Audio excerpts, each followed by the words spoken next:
Hello everyone and welcome to the M6 Trains 200th video Q&A special. We have finally reached the 200th video benchmark, and the channel is about 3 years old now, and we're up to 800 and around 72 subscribers at the time of this recording. Before we get started, I just wanted to say thank you to all of my subscribers who have continued to watch my videos, all the likes, the comments. It is greatly appreciated and it gives me the motivation to keep going.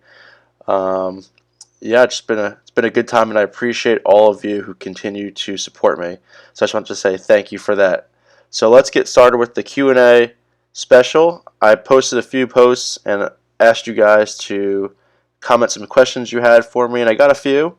So we're going to answer those questions today and just have some fun. Thought I'd do a little bit something different and have some fun. So let's get started.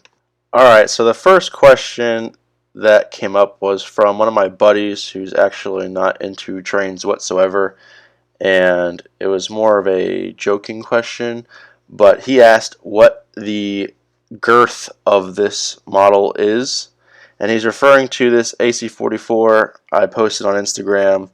And if you're curious, it's 73 feet in length, 15 feet high, and yes, that is the size of an AC 4400. So there you go. She's a big girl. Alright, the next question is from RJ, and he asks, when are you going to have a real layout? And that is a question I wish I had an answer for. If you're a newer subscriber to the channel, if you don't know, I currently don't have a layout. The house I'm in right now, there's just no extra free space available, unfortunately, so there's no room for a layout. And where I live, there are no basements because we're pretty close to the coast here, so there's, of course, no basements due to flooding and all that stuff. So there's no room for a layout. So my current plan is I'm trying to find a little bit of land, which in itself is pretty difficult just due to location, and everything is so expensive right now, and where I live, land is ridiculously expensive for what it is. So that makes it a little bit difficult. But my plan is to eventually find a nice piece of land and build a 3-car garage with a loft on top. And that would I can't speak. That would be where the train room would be. And it's just a kind of a longer process than you would think with pricing and just availability of land where I'm at. So that is the current plan and goal we're working on. It's just little difficult, but yeah, that's kind of where I'm trying to work at. So that is the future goal, is to find land and build a nice garage with a loft on top, and that's where the train room would be. So we're working on that. It's just a long process, so hopefully in the near future, but I'll keep you updated as time goes on. So alrighty, next up, my lovely girlfriend has asked me a few questions, so I'm going to read them all to you and answer them. Her first question is, what is my dream train ride? And if I had to pick one, I'd probably choose somewhere in Alaska. I'm sure it's got some pretty sweet views, and I've never been to Alaska, and it's a pretty cool state, I would imagine.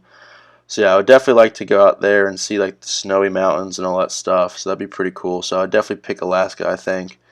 And then her follow-up question is, what is a must for your future layout? And probably a big yard or a big terminal station with multiple tracks. To me, that's a must. Or possibly, you know, bridges or mountains, but definitely a big yard and a big station terminal. I think that would be really cool and something I really would like to have on my next layout. And then she asked one more question, which is, what train am I most excited for that's on the way? And that, without a question in my mind, that's got to be the upcoming MTH Premier Dreyfuss Hudson. It is one of my all-time favorites, and I am super excited to have it in my collection when it gets here. It's one of my dream engines. It's just a beautiful locomotive, and I have always wanted one, and I'm just really excited for when that gets here. And it's going to be awesome, and I'm really excited for that to get here, so it's got to be my number one for sure. Alrighty, next question. Some Strasbourg 90 Foamer asked, what is number one of your list of trains that you want in your collection? That's a very tough question because I want so many. If I had to name a few that I really would like to have, Santa Fe Blue Goose. I'd love a pair of MTH Sharknose diesels.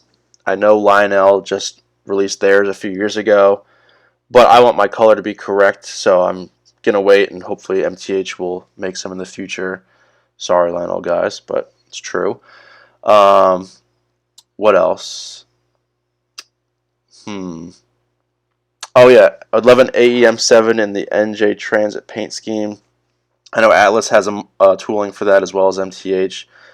I know the AEM7 isn't anything too crazy, but when I belonged to my club as a kid, that's one of the club engines that we had, and I just loved that thing, just all the details and the sounds. I just thought it was a really neat and weird looking engine.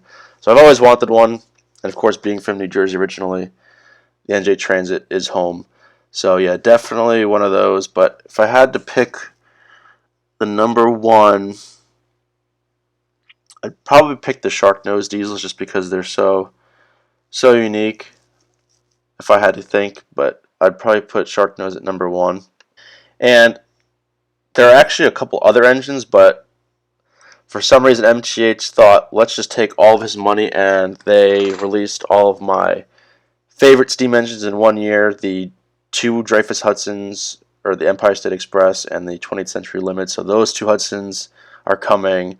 MTH just released the Scale Blue Comet, so that's coming. That was another must-have for me, so that's on its way.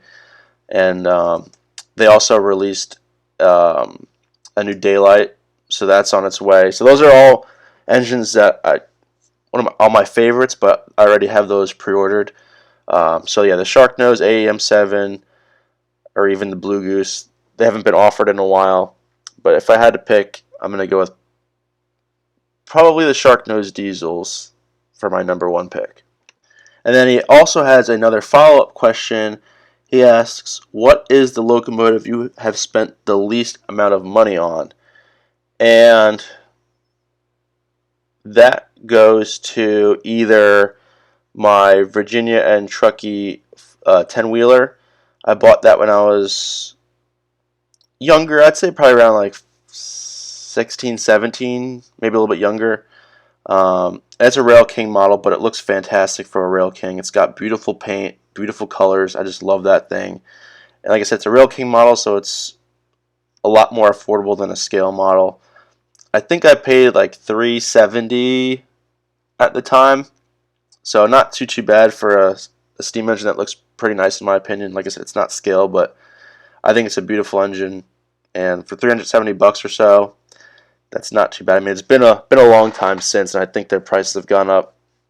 But to pay $300 for a steam engine, that's not bad. Or if I had to put a second place, it'd probably be my MTH Rail King Scale RS1 in the Long Island paint scheme. I think that was like $399 maybe or something like that, which isn't bad for a scale diesel with some pretty good detailing.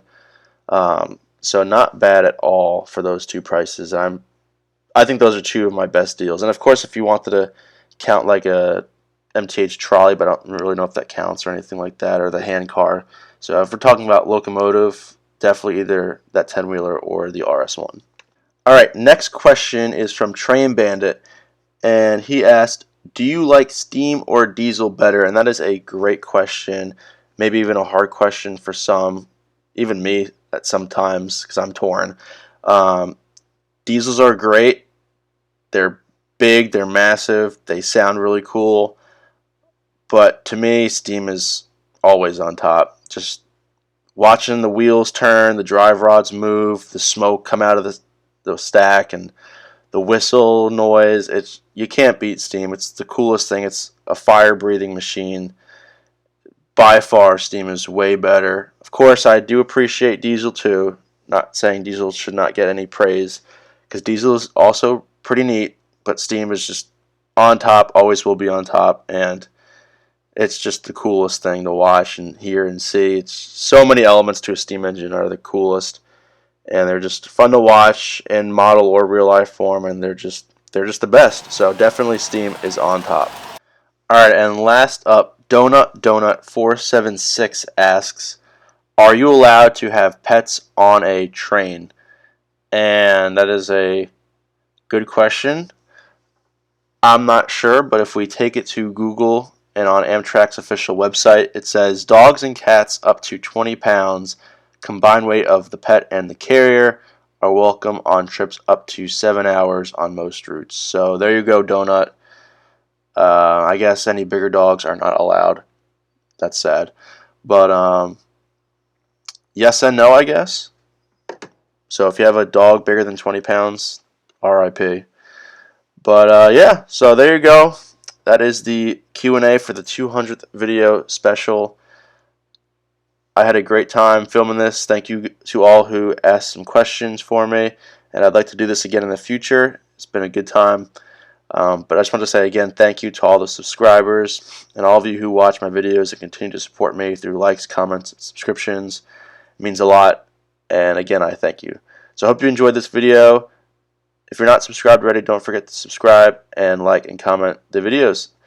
So thanks again for watching. Take care, and I'll see you in the next video.